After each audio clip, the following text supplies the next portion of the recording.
Dieye, ministre de la Famille, de l'Action sociale et des Solidarités, pour ouvrir cet important atelier de partage du protocole de collaboration multisectorielle des outils de prise en charge harmonisés. Cette rencontre revêt une signification toute particulière car elle intervient quelques jours après la clôture de la campagne des 16 jours d'activisme contre les violences faites aux femmes et aux filles, une période de mobilisation intense dont l'écho doit se prolonger au-delà de la durée officielle. Je saisis cette occasion pour adresser, au nom de Madame le ministre, tous nos remerciements et félicitations à l'ensemble des parties prenantes, les ministères sectoriels, les organisations de la société civile, les partenaires au développement et les médias qui ont porté cette campagne avec tant de ferveur et de détermination. Nous saluons et encourageons avec force toutes les différentes initiatives qui témoignent de la mobilisation nationale constante face à ce fléau. Vous conviendrez donc avec moi que la lutte contre la violence à l'égard des femmes et des filles est donc l'affaire de tous. État, société civile, partenaires au développement, leaders religieux, chefs coutumiers, réseaux de femmes et de jeunes, artistes, sportifs, influenceurs, médias, etc. Chaque citoyen, chaque acteur, chaque organisation, chaque communauté a un rôle déterminant à jouer.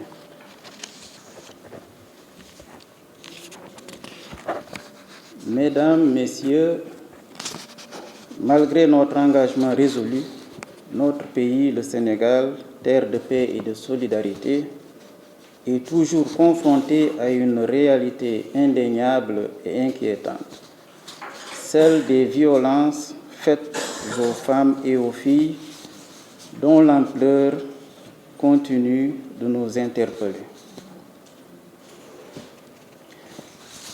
L'augmentation des cas de violence et de pratiques néfastes reste préoccupante, avec un taux qui est passé de 27% à 31,9% au cours des 5 dernières années.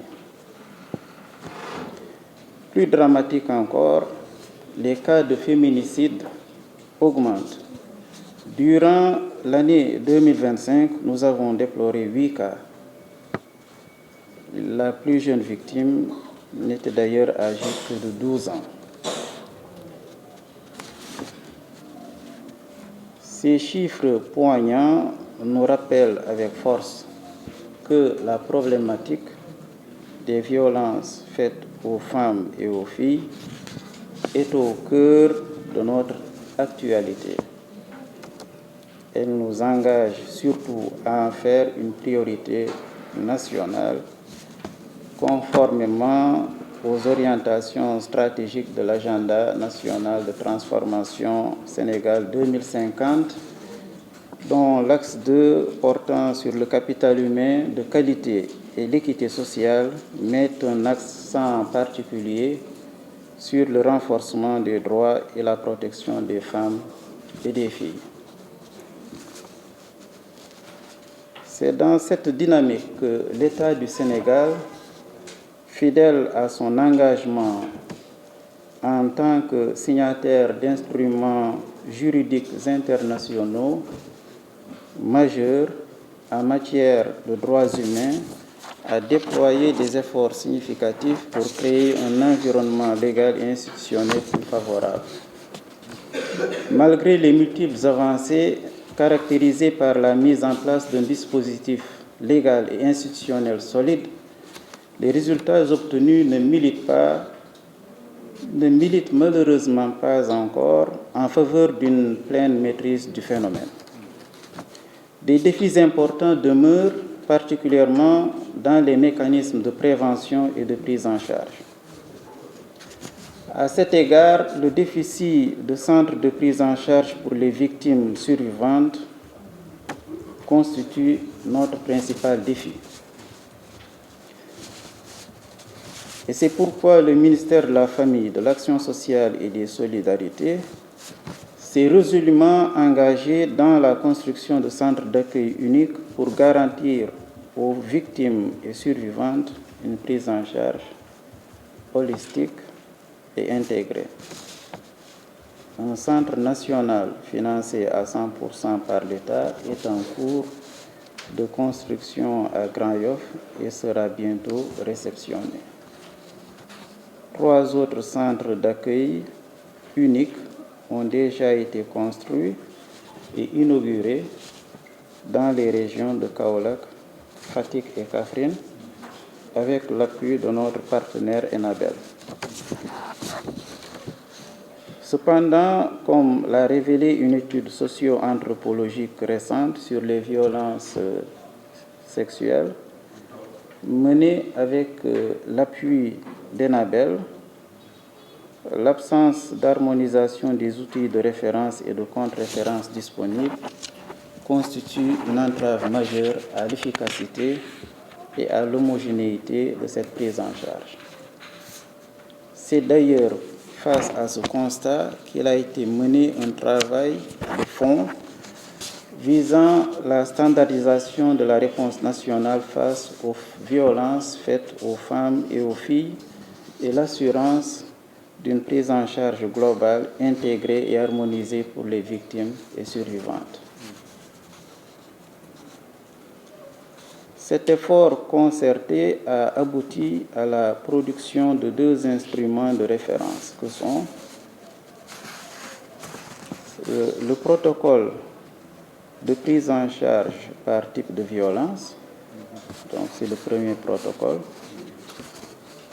qui est assorti de ces annexes détaillées, à savoir les outils, la prise en charge psychosociale, l'arbre appui juridique et l'arbre appui médico-légal. Ensuite, nous avons le protocole de collaboration multisectorielle signé par les ministères de l'Intérieur, de la Justice, des Forces armées, de la Famille et de la Santé, visant à garantir aux victimes admises dans les centres uniques d'accueil une prise en charge globale et intégrée en facilitant la collaboration entre nos différents services étatiques. Mesdames et messieurs, la production de ces documents est l'aboutissement d'un travail multisectoriel, un travail rigoureux et une réponse directe aux insuffisances constatées, notamment l'absence d'harmonisation des interventions. L'objectif de cet atelier est donc double. Il s'agira de vous présenter ces 2 instruments, à savoir ces 2 protocoles donc, et d'assurer leur appropriation pleine et entière. Ces protocoles et outils sont très chers à Madame le ministre, car ils matérialisent sa volonté d'assurer une prise en charge globale et intégrée des victimes. Elle a pris toutes les dispositions nécessaires pour mobiliser toutes les parties prenantes, notamment les ministères de l'Intérieur, de la Justice, des Forces armées et de la Santé, dont l'implication est indispensable pour garantir l'efficacité des centres d'accueil uniques. Nous sommes convaincus, connaissant votre expertise avérée et votre engagement sans faille, que chacun des participants à ces travaux repartira avec une connaissance pratique parfaite et une maîtrise complète des outils harmonisés de prise en charge des victimes et survivantes de violences. Ces instruments seront d'ailleurs utiles à l'ensemble des acteurs, y compris ceux qui ont initié et gèrent déjà des centres d'accueil. C'est l'occasion pour moi de saluer et de remercier au nom du ministre et toutes les autorités, tous les intervenants de terrain, les professionnels de la santé, du droit, de l'action sociale et les associations dont l'engagement quotidien est souvent silencieux auprès des victimes est d'une valeur inestimable. Pour maximiser l'impact de nos efforts, je recommande vivement à la direction de la famille et aux autres services concernés de s'engager résolument dans la mise en place d'un cadre de collaboration structuré impliquant également les centres d'accueil privés. L'apport de ces structures non étatiques est incommensurable. Le ralignement aux standards de qualité et aux procédures de ce dispositif national harmonisé est la clé pour assurer une couverture holistique sur l'ensemble du territoire. Chers participants, l'éradication des VBG est une œuvre de longue haleine qui exige l'union de nos efforts. C'est seulement en harmonisant nos pratiques et en renforçant notre collaboration que nous pourrons offrir aux survivantes la dignité et le soutien holistique qu'elles méritent. Je salue l'engagement et l'appui continu de tous nos partenaires, nos alliés. Merci à l'UNFPA et Enabel, sans qui cet atelier n'aurait pas été possible. C'est sur cette note que je déclare ouvert les travaux de cet atelier et vous souhaite de fructueux échanges. Je vous